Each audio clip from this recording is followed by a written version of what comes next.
ವಾಮಾಚಾರ ಮಾಡೋರು ಯಾವಾಗ ಈ ಭೂಮಿ ಮೇಲೆ ಇರಲ್ವೋ ಅಂತ ಅನಿಸ್ಬಿಡುತ್ತೆ. ಇನ್ನೊಬ್ಬರು ಬೆಳೆಯೋದನ್ನ ಕಾಣಕ್ಕಾಗಲ್ವೇನೋ ಇವರಿಗೆ.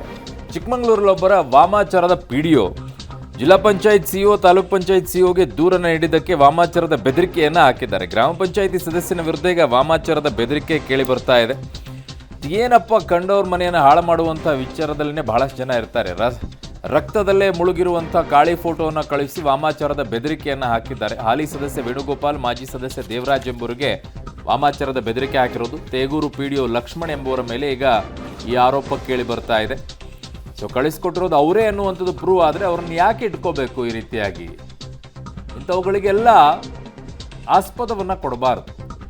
ಇದಕ್ಕೆ ಬೆದರಿಕೆಯನ್ನು ಹಾಕೊಂಡಿರುವಂಥವ್ರಿಗೆಲ್ಲ. ಚಿಕ್ಕಮಗಳೂರು ತಾಲೂಕಿನ ತೇಗೂರು ಗ್ರಾಮ ಪಂಚಾಯತಿಯಲ್ಲಿ ಆಗಿರುವಂಥ ಘಟನೆ ಇದು.